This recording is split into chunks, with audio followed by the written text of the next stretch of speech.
that Bharat is ready to protect its territory and sovereignty. But what about the threat from within? Targeting the weak and vulnerable and eroding the social fabric of Bharat from within, with the aim to poison youth and infiltrate their minds with radical ideologies that remain a major challenge.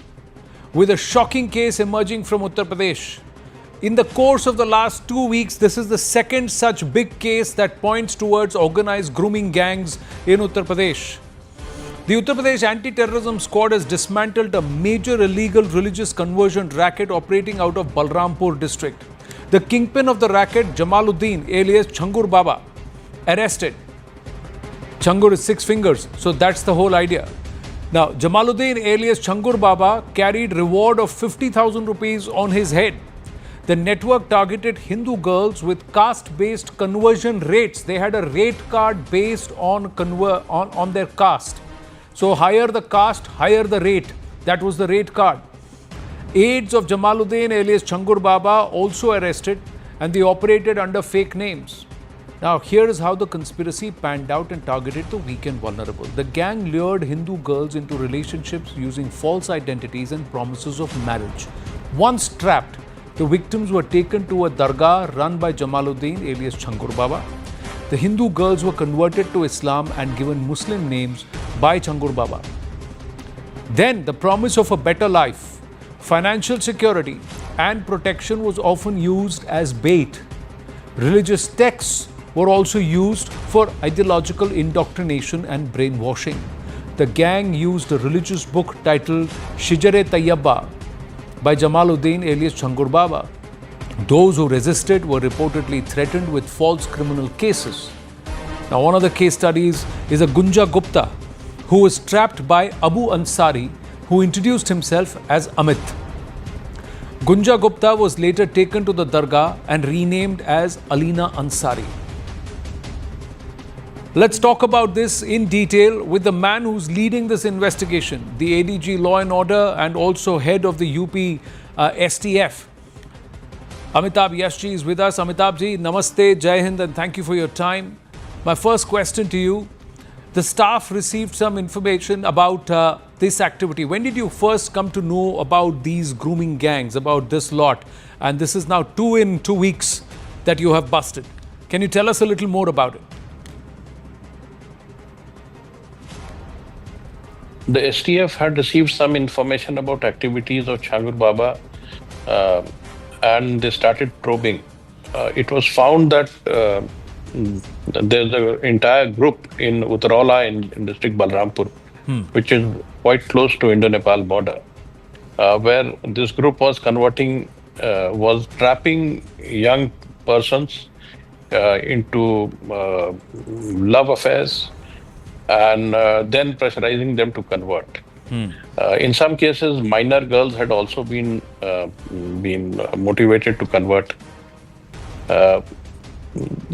We found that the STF found that there are about 40 accounts in which the group has received foreign fundings to the tune of more than 100 crore rupees. They have used this money for acquiring of property locally and also for conversion, especially paying for conversions. And the funny thing that we found was that the agents for conversion were being paid according to the caste of the Hindu person who was being converted. And there are other such groups as well, which we have noticed, which we are probing. And we found that such conversions are leading to radicalization. Though this angle has not come in this investigation so far. But the scale at which this entire operation was being done is quite startling, and the ATS is now investigating the case. They have already arrested the kingpin, Changur Baba himself. There are some other accused who are on the run. Evidence is being collected, and the entire financial linkage is being probed so as to establish who else are involved. This is a pan-India network. Yeah, see, to two aspects, Amitabh Yashji. One is you said they have a rate card and based on caste. Can you elaborate, please? And why are you convinced that it's a pan India network? The rate card was high. The rates were higher for the higher caste, the so-called higher caste, almost being double of that uh, mm, of those being converted from lower caste. So it is difficult to understand why this was being done, but I mean, this is what was going on the ground. And we are trying to question all those who are involved, and I'm sure that all their modus operandi will become clear. The Pan India network has become very apparent because he has a base in Bombay, in Mumbai, and the people who have been converted have been moved to different locations through the country. So, the funding pattern also shows a pan-India network. So these are all things that we have to establish with detailed investigations. But the preliminary findings do indicate a pan-India network. So, the last week there was another group, and you busted another of these grooming gangs. I want to understand: is there a linkage between their modus operandi? Would you want to liken them to what we've seen in the United Kingdom as grooming gangs?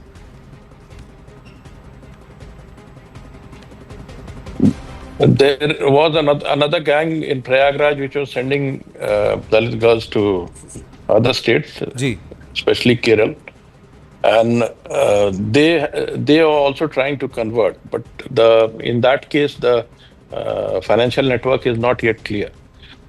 Once the police works out the financial network, we'll know what exactly they were doing, where they were receiving fundings from.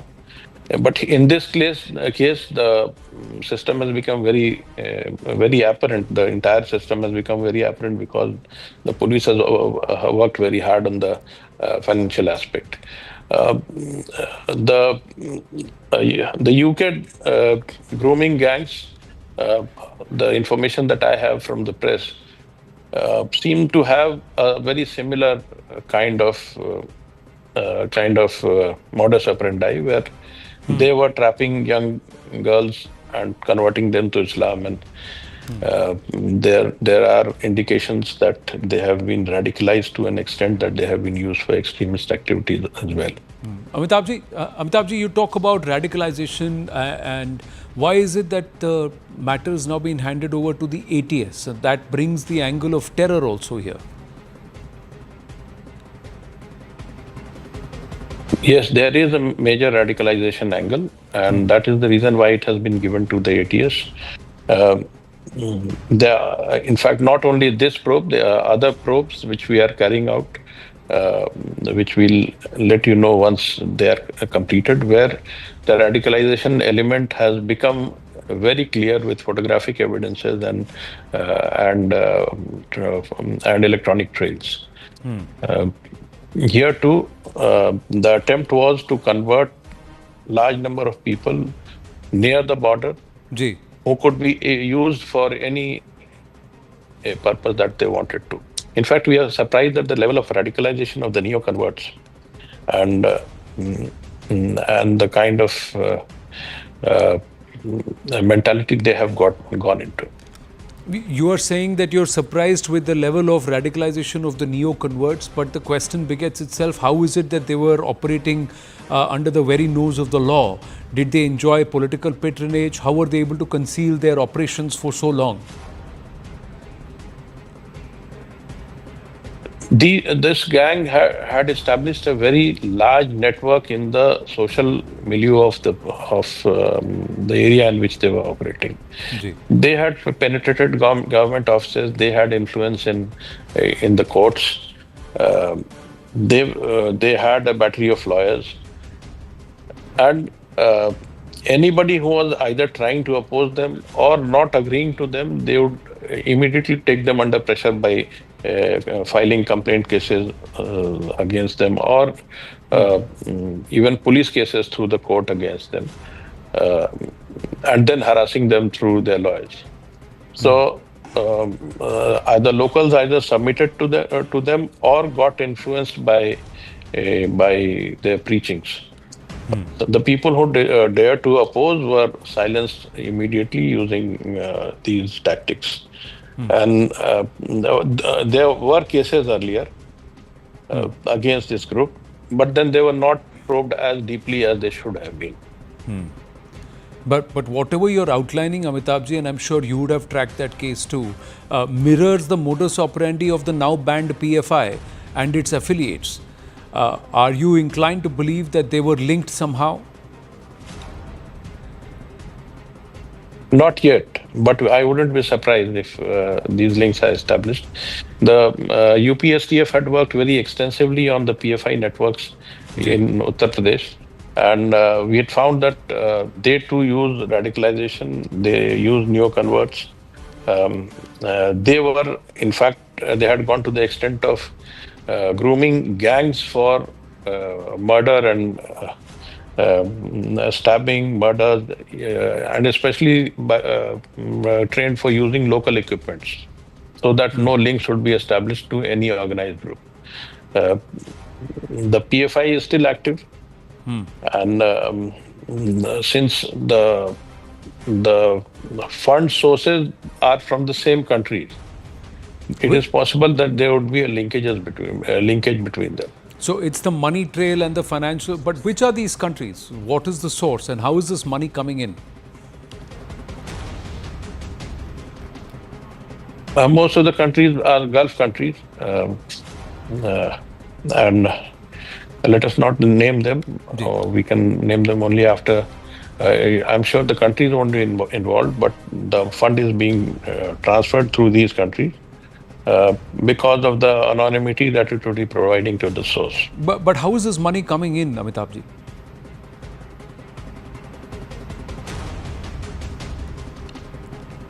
The money is transferred directly from Gulf country accounts to the accounts, multiple accounts in belonging to gang members. So that reduces the amount of money coming to each account, and that evades scrutiny. But then now the amount has become too big to have evaded scrutiny, and in these 40 accounts that this gang operated, more than 100 crore rupees has been transferred. Wow, that's a lot of money, sir. That's a lot of money. But you also hinted that there are other gangs that you're hot in the pursuit of, you and your team. So can you shed some light? Are we expecting more gangs to be busted with similar modus operandi? Yes, of course, there are other gangs, there are other groups. The information that we have about those groups is not only conversion, but also extreme radicalization and their probable use for terror activities. So we are working on them. I understand the implication of my statement, and that is why we have to be very careful on establishing the entire network and the entire modus operandi before I come to you. Well, thank you. Thank you for speaking with us, Amitabhji, and all the best to you and to your team in cracking down what clearly is a nefarious group of people, these grooming gangs now prevalent even in Uttar Pradesh, extending beyond the remit of just Kerala, where some of these gangs were busted in the past. More news coming through as we get a quick move on here, and this is with respect to the caste rate card. Now, CNN News 18 has been able to gather information and details of this caste rate card, which even Amitabh Yashji just said, is based on their caste. So, lower caste, lower rate, higher the caste, higher the rate. So, they had a caste rate. The gang had fixed conversion rates, and it's based on caste of the victims or the targets who were found. The gang actually set rupees 15 to 16 lakh for a Brahmin, a Kshatriya, and Sikh girls. And the gang set 10 to 12 lakh for backward caste girls. The gang set 8 to 10 lakh rupees for girls from other communities. So this was this entire nexus of grooming gangs where girls were being targeted, they were being preyed. Let's go across to our guests. this evening on this conversation. Kaushal Kant Mishra ji, spokesperson of the BJP with us, Vikram Singh ji, former DGP Uttar Pradesh, and Pooja Mishra, spokesperson of the Samajwadi Party. My namaste and Jai Hind to everybody. Thank you very, very much. My first question to you, Vikram Singh ji, do you agree with Amitabh Yash? Because one of the questions is, if they were operating, they can't be fly-by-night operators to have been opening 40 accounts and also have more than 100 crore rupees worth in transactions. How was this been possible? Good evening, ladies and gentlemen. Thank you, Anandji. I agree with Amitabh Yash in toto, and I compliment UP, ATS and STF for uncovering a very nefarious design to wage war against the Indian state. When I say waging war against the state, the radicalization, in fact, Amitabh Yash was very, very tempered and absolutely balanced in his approach when he said that the radicalization level of all the victims even amazed him, a hardened police officer. So the radicalization part is just one smallest aspect, but accounts numbering 40 and 100 crores is not an ordinary amount. Therefore, the footprints of the PFI are absolutely obvious. This is incontrovertible financial and field evidence, which it will be very impossible for Changur Baba, the six-fingered Baba, to deny or even to controvert, because he has not only converted. The 12 girls that he converted have now been brought back into the fold, but the fact of the matter is that he operated with impunity and he was charged earlier with smaller offenses. The fact of the matter is that he has a support system where even the wife of a judge happens to be a part in his land dealings. Point number one. Point number two, he has a battery of associates that if any dares to oppose him, he would fix false cases against him in the police station and at other places and arm twist them to the extent that they will succumb to his pressure. If this is not PFI activity, if this is not anti-national, I do hope that the NIA takes up this investigation. And to your question to Amitabh Yash, do you think he was operating solo or they were like sleeper cells? There have to be some kind of a connect. Changur Baba does not have him because he was just an ordinary ring and tabiz peddler. And for him to move about in this level at the big league, it is impossible. Obviously, he is a backup support. He has local support. He has sleeper cell support. And therefore, the police and the ATS have a job at hand and they need to uncover this nefarious anti-national activity. Anandji. Well, interestingly, his own daughter has outed him. His own daughter has said that they had actually claimed Waqf land, Pooja Mishra ji. Now, that's the daughter saying that they had taken on Waqf land, a college on Waqf land was being used, has been taken over, and they have now been taken over. So, and they were operating out of that. Your reaction to what was happening in Uttar Pradesh? Because generally such people are quickly given cover fire saying, "Aap janbooch ke inko target kar rahe hain." But what they are doing is also harmful to society, Pooja ji. Are you okay with them having a caste raid card? Hire the caste, hire the money. Good evening to you and to fellow panelists. Anand, look into the fact. The fact is that this person was indulged into mass conversion and that to fixing rate cards, and which is against our constitution, which is illegal. Samajwadi Party never supports any illegal activities. And this was happening in the governance of BJP. In 2015, once a man, he used to sell rings on a bicycle. And after 2015, he went to Maharashtra and there he got into in connection with Me Too Rohar, husband and wife who went to Dubai. They got converted in November 2015. They came back, and these are the people who are responsible for money trail, the 100 crores money trail. And here in Balrampur, talking about the earlier, the spokesperson said that there is political involvement. There is political protection, there is authorities protection, yes, because the clerk in CJM court in Balrampur, the properties in Maharashtra, Pune, is registered in his wife's name because he has been suppressing the cases against him. After 2015, suddenly he started gaining a lot of money. He has a big house and it's like a villa. And what the government was doing. And this is not only the case, a single case from Uttar Pradesh. Uttar Pradesh is indulged into this kind of activities, and our government is indulged into targeting, like don't go for namaz at your own parish. Samajwadi Party leaders shouldn't go to the shouldn't celebrate anything or shouldn't go to the JPNIC. That's what the government is focusing. But the focus should be here. You must have heard of one of the human traffic case from Uttar Pradesh. The girl was taken from Allahabad to Delhi, then Delhi to Kerala. And how the authorities get to know this human traffic case?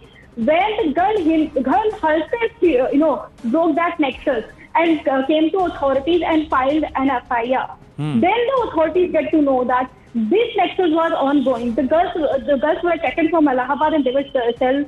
There was again the religion conversion there in Kerala, and the girls were sold outside the India. And our government didn't know, our authorities didn't know, and these matters deals with the international things.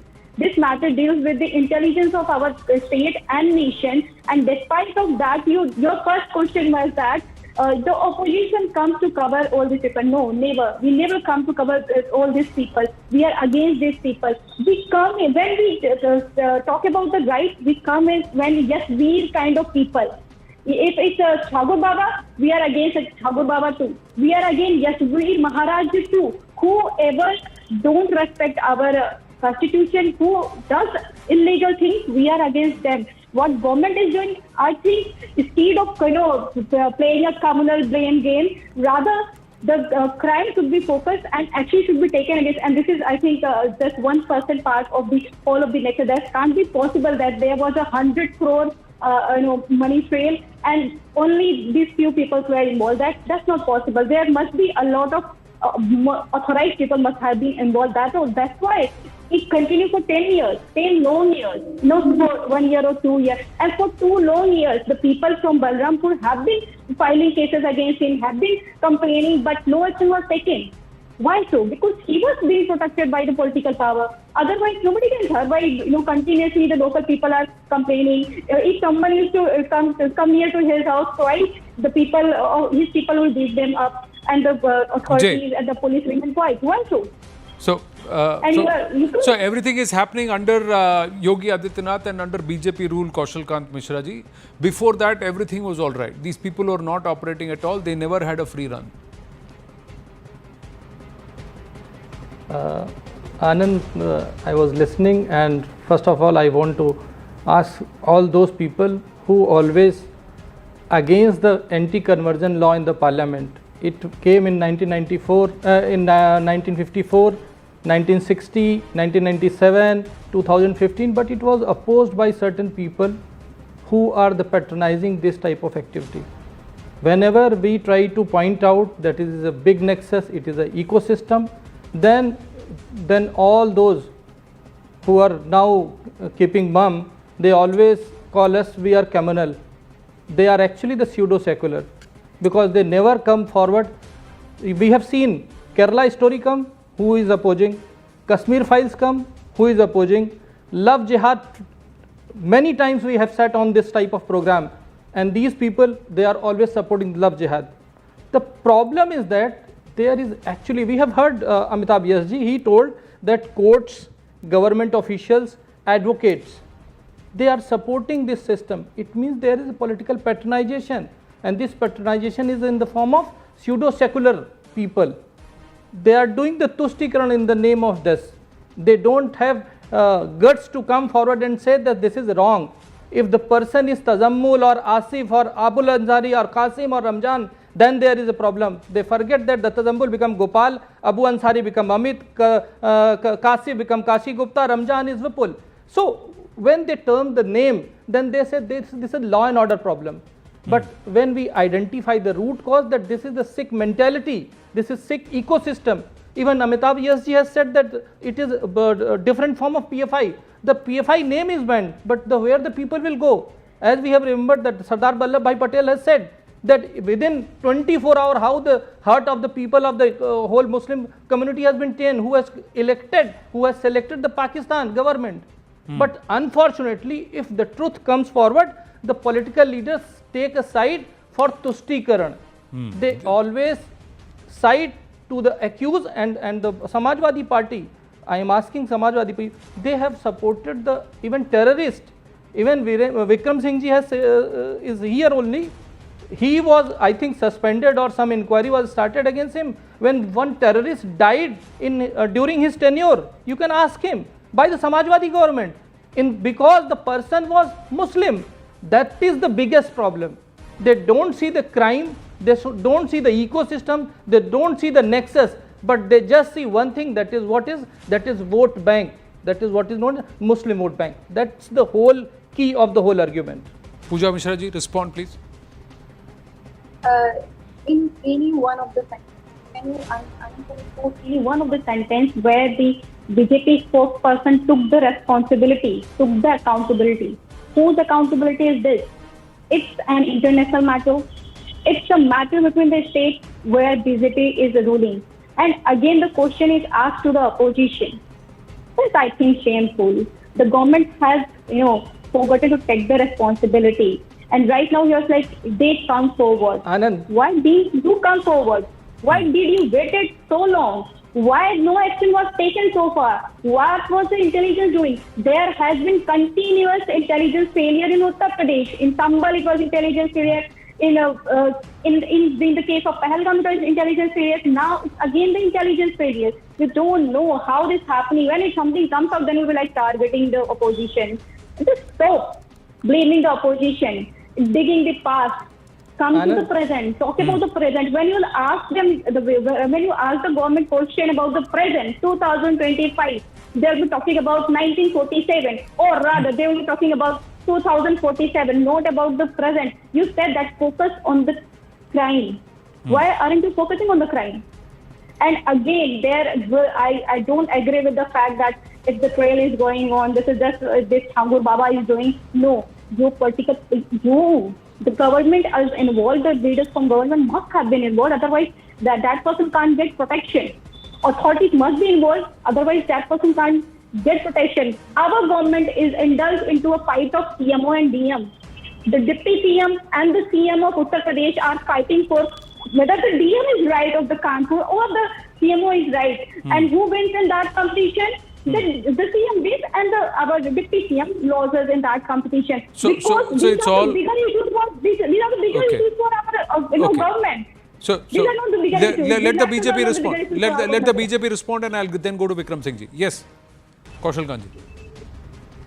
Anand, right now, currently the Bihar voter list is cross-checked. Who is opposing? The same people who are asking that why government is not acting. Please. Let's not speak over each other. Pooja ji, he didn't interrupt you. Please don't speak over. We have given you enough and more time to. No, we have given you. I'm giving both sides, all sides, time to speak. Let's not speak over each other. No. Let him make his point.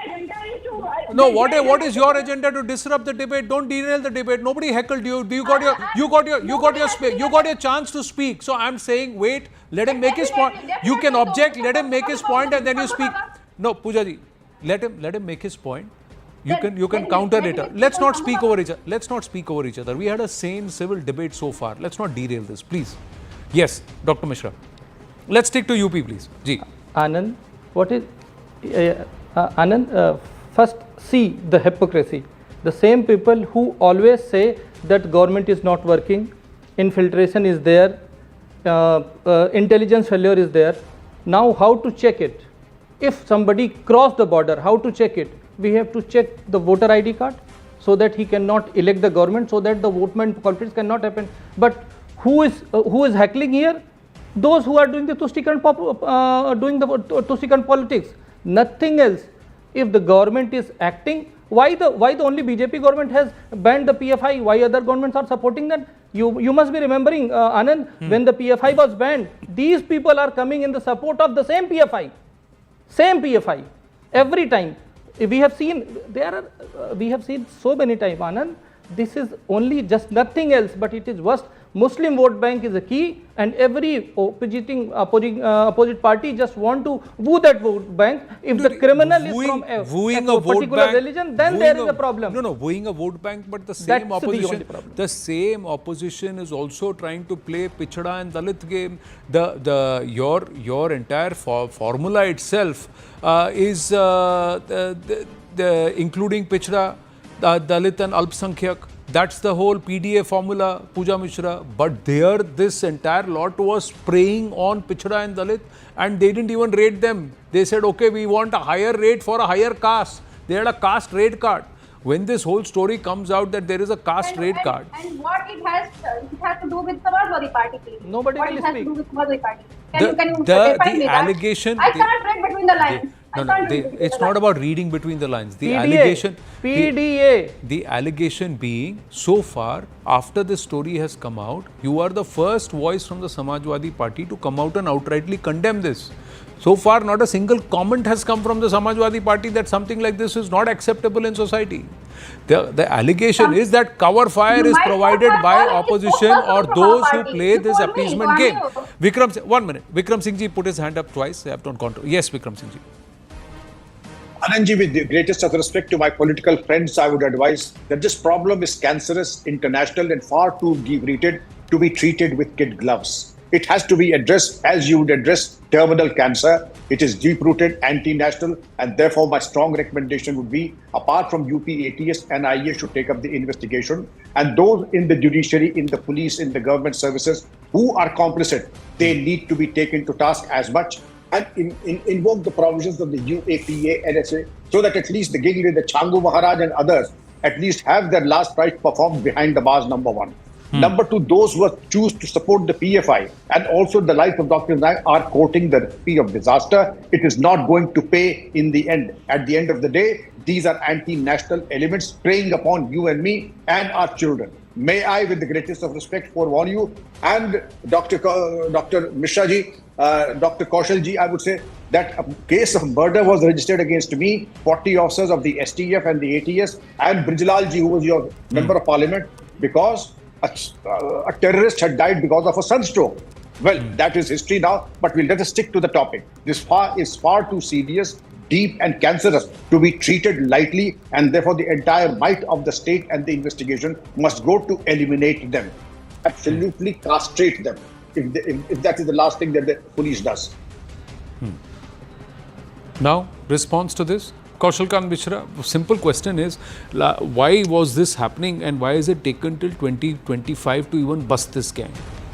How can they be operating under the nose of the authorities without none being the wiser? And this is only Balrampur. How many more such Changur Babas are there across UP?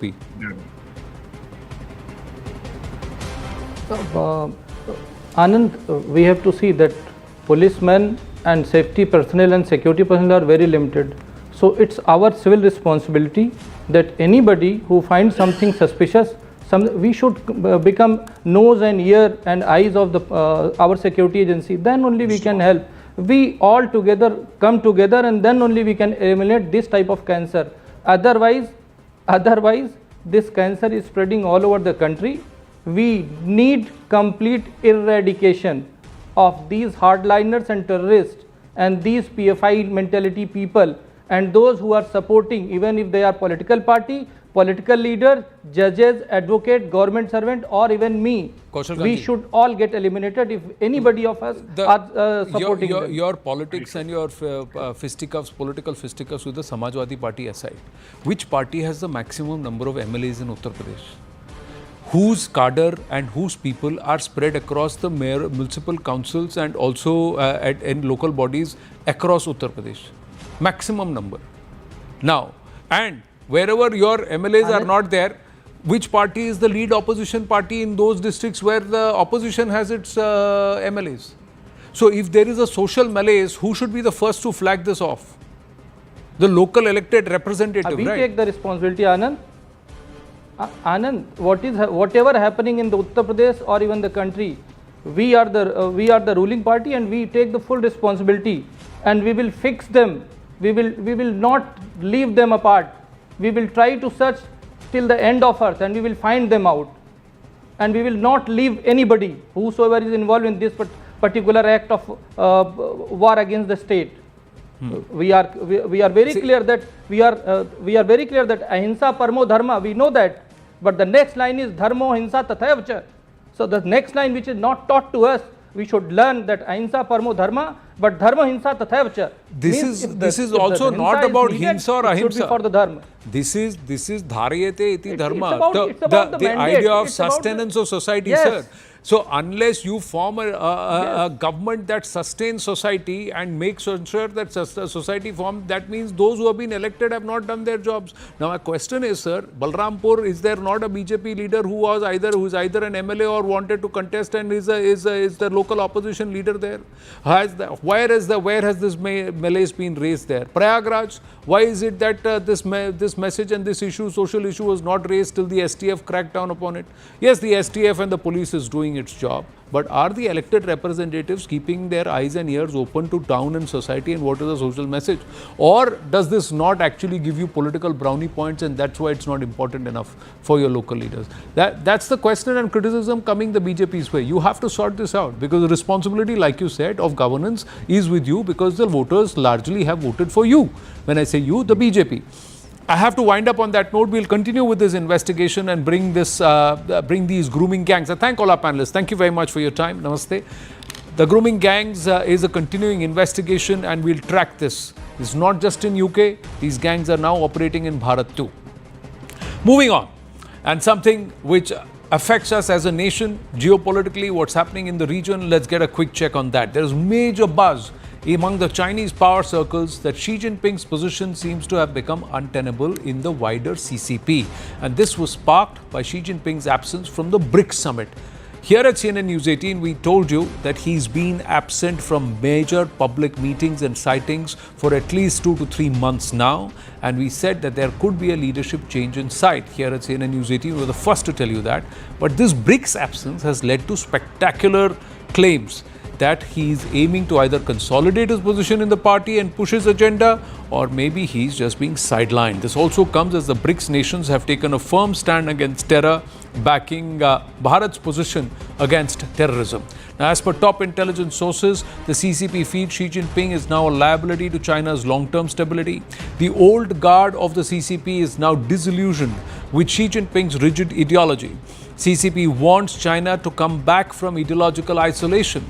And Xi Jinping is clinging to power amid rising internal dissent and failures. He continues to be the central figure, but the people all around him are being slowly removed and his position being weakened. Xi Jinping's over-centralization is seen as fracturing the party unity.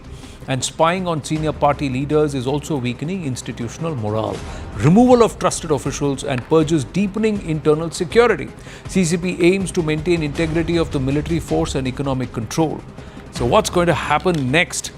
And is there a leadership change in the offing? Is this being directed and driven by Xi Jinping? Or those who believe Xi Jinping is no longer going to be president for life? His time is over as leader of the CCP, the PLA, and of course as leader of the People's Republic of China. Lieutenant General D.P. Pandey is with us, former GOC 15 Corps. Professor Brahma Chalani is also with us, strategic affairs expert. My namaste and Jai Hind to you, gentlemen. Thank you for your time. General Pandey, how do you see this? It's something very, very surprising that Z has decided to miss the first time ever, because actually BRICS, something like SCO was driven by China towards the north, but BRICS was another one which was rest of the major powers coming all together as a counter to the Western hegemony in terms of economy and military prowess, but more in terms of economic prowess. This first time he's missing out. There are a number of reasons for it. I think one of the most important reason is his domestic concerns as of now, in which a lot of people are saying that due to some pushback which has taken place within the party, he is trying to hand over certain important organs. He's trying to divest himself from his very, very important positions and powers to the party itself, to a variety of the organizations which are there. If you recall, the moment he came in the first time in 2012, he very quickly tried to strengthen his hold in the entire major thing. He took the control of party, the presidency, and of course, the most important, he became the chairman of CMC, the military commission, which is the most powerful thing. And then he went through the purges. What has also happened is that in last about 20 years, his economy has taken a very, very steep rise in terms of progress. and that has led to a number of friction, which is heat has been generated in the country itself. So if you remember that very, very critical things are falling apart, that means one is the market, one is the housing market, which is collapsed actually, and the second is with the current challenge which is coming out from Trump on his nearly 400 odd billion dollar export, there is certain pushback which will happen. So these are external and internal challenges. I think both have combined. When you are an authoritative regime or autocratic, technically an autocratic regime, when there are challenges, you can't leave the location, how much of a powerful you may be. Right, I think this is one of the very, very important facets. Yeah, the employment rates have also ballooned to 15%, which is quite shocking, and its rate of growth, China's GDP rate of growth, has also plateaued for a long period of time. So there are those economic struggles and personnel struggles also. Quickly, before we bring in Brahmachalani ji, just who are all the options after Xi Jinping, who are in the fray, the contenders? Let's try and understand this. There is Li Qiang. He's a long-time aide of Xi Jinping. He was appointed Prime Minister in 2023. The head of State Council oversees China's economy. Then there is Wang Huning. He is the head of the Political Consultative Conference, CCP's chief theorist, and he served under 3 presidents. There is Zhao Leji, the former leader of the anti-corruption movement, and he's chairman of the National People's Congress, and he's seen as a key constitutional and legal expert. And of course, there is Li Hongzhong. He's the vice chairman of the National People's Congress. He's a key Xi loyalist and influential figure within the CCP. And of course, there are Wang Yang and Zhu Jia, who are the military and the economic faces from the Hu Jintao faction. So there are those 2 names also. Professor Brahmachalani, what do you think is happening? Is there going to be a Xi loyalist or perhaps one of the other factions within the CCP that is going to wrest control? It's important to remember, Anand, that a one-man dictatorship looks strong until suddenly it begins to collapse. This is the inherent weakness of any one-man dictatorship. It's very clear now, ever since the May Politburo meeting was not held on schedule, that something amiss is happening in China. There is an intensifying intra-party power struggle. The power struggle appears to be clearly aimed at getting Xi Jinping to return to collective leadership. Not to force him out, but to make him return to collective leadership, because we are seeing in recent months the rise of some veteran leaders.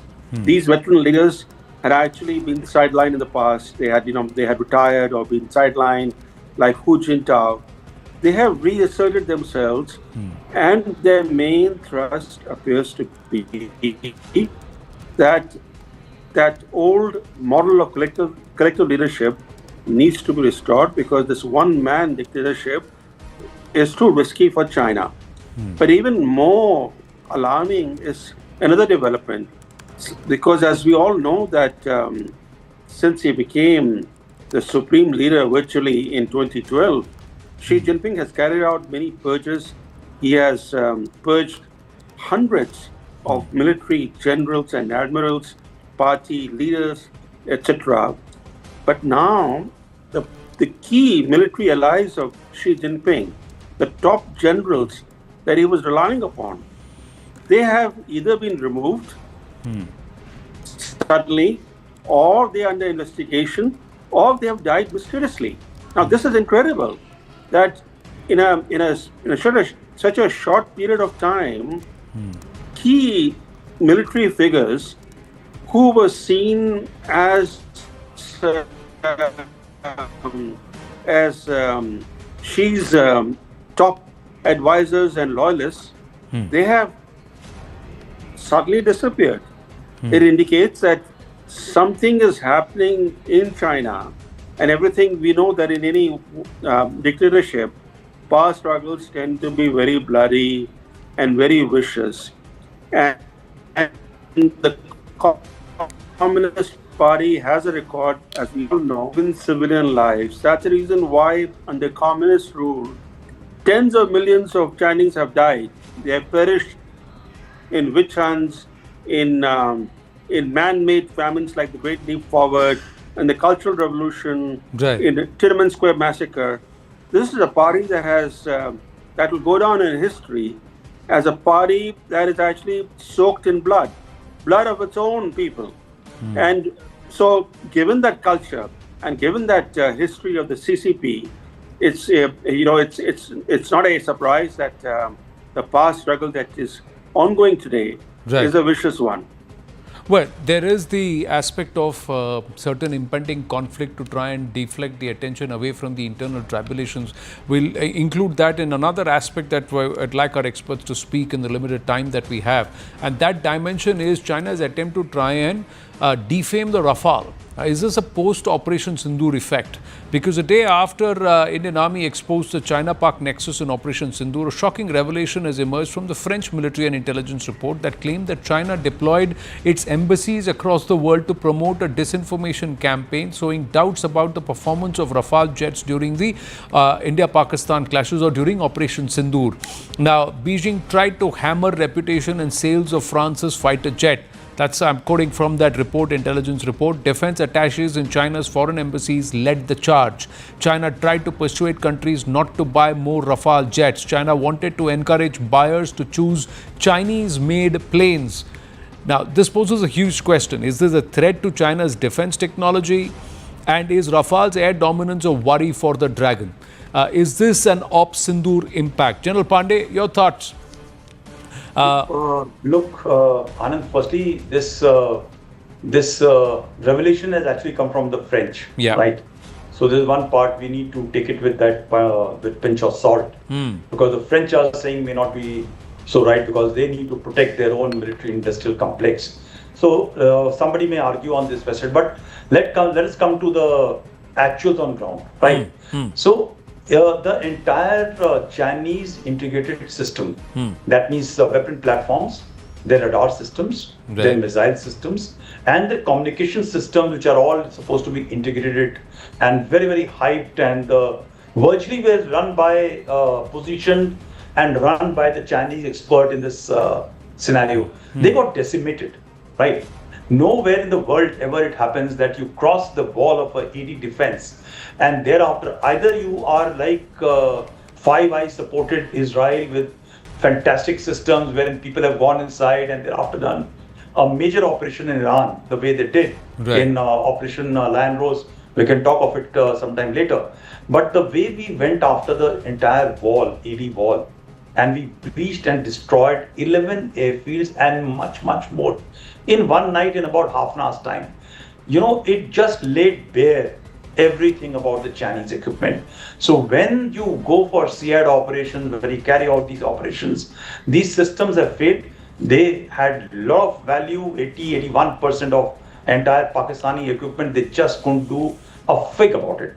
So, you know, the Pakistanis and the Chinese have got a very fantastic information campaign system. Unfortunately, we don't have. In India, somehow we lack this entire thing. This whole business of planned thing being done by the, they call it a new term called their embassies are now the places where they go out very aggressively selling their own pitch, ideas, ideologies, and of course the commercial interest. And it was very important for them to sell this commercial interest. Trust me, nobody in the world is going to buy the Chinese equipment in the near future. It was in any case not buying, but in the current future, it may not so very be welcome to the to be bought as a system. So I think it was by design, and they carry out these campaigns. They got huge embassies all over the world, and they try to pitch and sell this thing. It was not primarily against Rafale, I guess. It was primarily to sell their own product, that their product is very good system. Professor Brahmachalani, will you take the French claims with a pinch of salt, or would you say that the Chinese are actually studying, they are actually working out, and they each will look at their own interests? But where does that leave Bharat?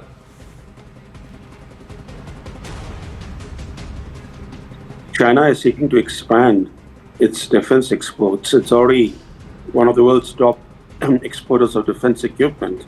and so are the French. So the French and the Chinese are competitors in the world markets. But it's clear to anybody looking at what happened in the 3-day India-Pakistan military hostilities that the Chinese weapon systems came up short. They were found inadequate to the task. Once the political leadership in India gave the go-ahead to the military to take out Pakistani air defenses and bomb their air bases, which happened only after 24 hours. In the first 24 hours, as India's Chief of Defense Staff has publicly acknowledged, there was a tactical mistake. The tactical mistake was that the political leadership did not allow the military to follow the first principle of air warfare, which is that you first try and target, you destroy, you neutralize the enemy's air defenses. Instead, the political leadership demanded that the Indian armed forces hit terror camps without first neutralizing Pakistan's air defenses. But once the political leadership gave that permission, clearly Pakistan's China-based air defenses proved totally inadequate to the Indian onslaught.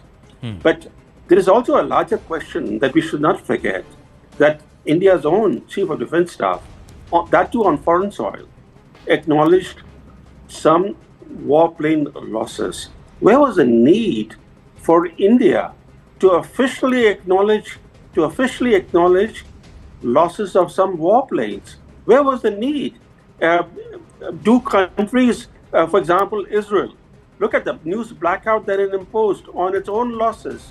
Or, for example, when Iran said that it actually shot down more than one American F-35, that news was blacked out by the Western media. No country admits losses in a war situation, and we unnecessarily gave ammunition to the disinformation campaign by acknowledging officially some warplane losses. This was a needless step, and that too on foreign soil. But the point to note is that India's Operation Sindoor exposed certain key gaps in Pakistan's defenses. Now, Pakistan, for example, is seeking to address those gaps by seeking defense equipment from places elsewhere, not from China, from elsewhere. For example, it's in negotiations with Germany for German air defenses, for example. Clearly indicates that even Pakistan has lost confidence in the Chinese weapon systems that it possesses. General Pandey? Yeah, and look, I so much agree with the Chalani-ji that there is just no, I think we discussed this in one of your other discussions, that in operations or even thereafter, you are not required to declare your losses, even if you have had one, till the time the enemy comes out and proves it to you, it is there, right? That is first the principle of confidentiality of any operation, because every time when you declare you had a loss or you had a major success, the enemy knows that these are the weaknesses in the system, or these are the weaknesses in his system which he requires to plug. So when an operation is ongoing, and even thereafter, the major countries, any country, goes out and says that we had X, Y, Z losses in so operations. These are kept under wraps because it is an intelligence requirement of the enemy country and its allies to try and find out how did they succeed or fail. When you tell them that you succeeded or failed, you are actually letting down the cat out of the house and cat out of the bag and letting them know what happened. So I think that is one very, very major flaw which happened. This system of great amount of honesty to come out and speak is somewhere we need to start looking at. When you want to be a geopolitical power, you need to start working in the realm of geopolitical how people play out. And he gave True, I agree. absolute But gentlemen, as we go to wind up, I just want to understand, where is the talk about our own capabilities? okay, France is doing what it wants to do, China is doing what it needs to do. Where are we going and telling the world, listen, we can develop all of this for you and we can do it far better and we can execute much better? Are we taking that story to the world? General Pandey. I wish every time to believe that actions speak louder than words may not be right. What you're saying, Anand, and you're indicating is possibly we need to talk about our systems, how, while there are demands, people have seen how BrahMos has operated, but it's not only BrahMos, there are large number of equipment which have been arrayed and utilized in this 88 hours operation in which Pakistan actually not only kneeled, it keeled over actually, and it keeled over on the last day when they got total shock, the way they got mauled and treated. I think we need to go around tom-tom about it. Merely Raksha Mantri ji going and speaking in one forum or other is not adequate. I think the embassies need to take the lead. We need to learn the best practices of our competitors. And in case the Pakistanis and Chinese are going tom-tomming about what has happened, we also need to go around and especially when we have already demonstrated what we have done. We should just add a few words to our actions. I think that's what needs to be done, and the world should be talking about what Bharat is doing rather than vice versa. Thank you very much. Always a pleasure to speak with you, gentlemen. I've run out of time here on this edition of The Right Stand. Stay with us, brass tacks after the break.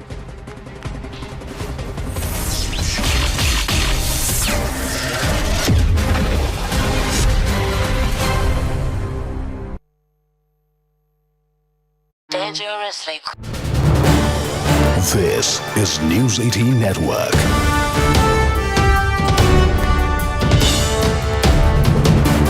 India's largest news network.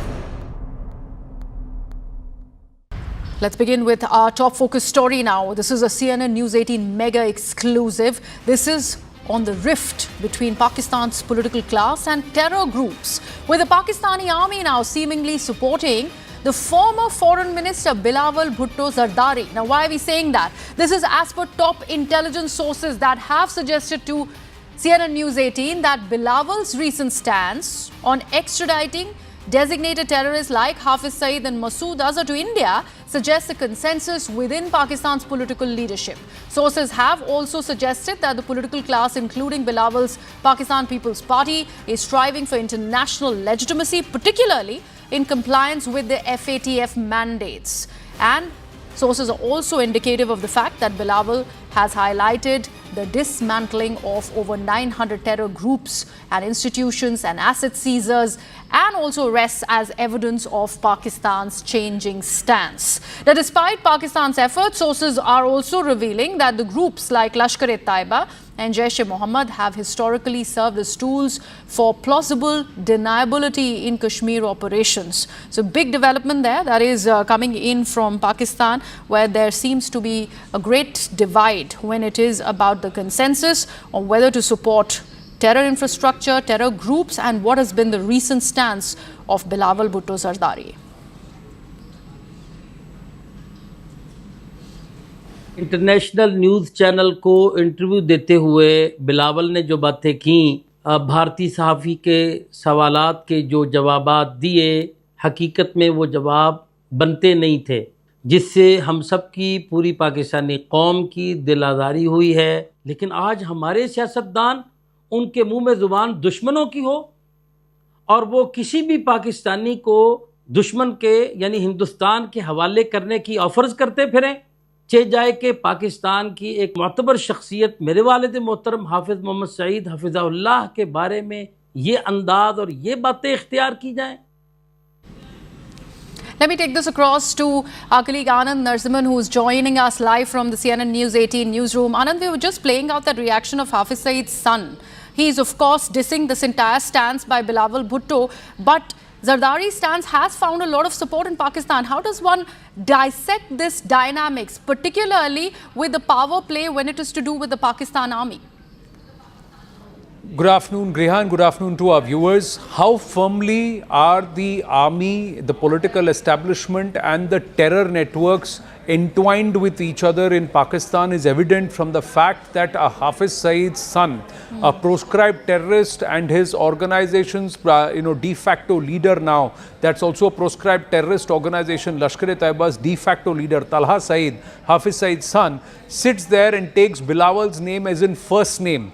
Talks to him as if he is some ordinary person on whom he can put a target and he can take him out. He is Bilawal Bhutto, the former foreign minister of Pakistan. He comes from the entire Bhutto family, and this is how these terror tanzeems consider Pakistani politicians. And look at the tone that's adopted. And he's sitting there and overtly trying to threaten Bilawal Bhutto for taking Hafiz Saeed's name and saying that if there are nations that want their extradition for terror acts of terror, then we will be amenable to it. The crux of this is that there is clearly friction now between the polity, the army, and also the terror tanzeems. Some of these terror tanzeems now are beyond their use date and beyond their sell-by date, and perhaps the Pakistani military establishment wants the neon figureheads to be seen as acting upon these figureheads and these big terror tanzeems because of the Financial Action Task Force, which has put some very stringent conditions on it for the year 2025.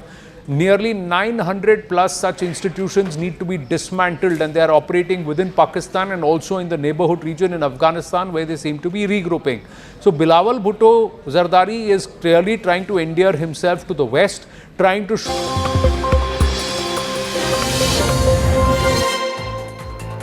Good evening, you're watching Brass Tacks. I'm Zakir Jacob. In the next few hours, we will know if India and the United States have managed to clinch a trade deal, even if it is a limited one.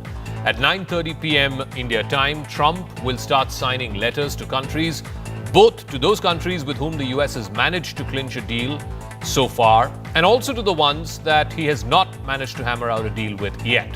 He will be intimating these countries in the first tranche, about a dozen odd countries, about the tariffs which will take effect from the 1st of August. The big question is, will India be able to crack a deal with Donald Trump? If not, if this deal doesn't come through, then what kind of tariffs is India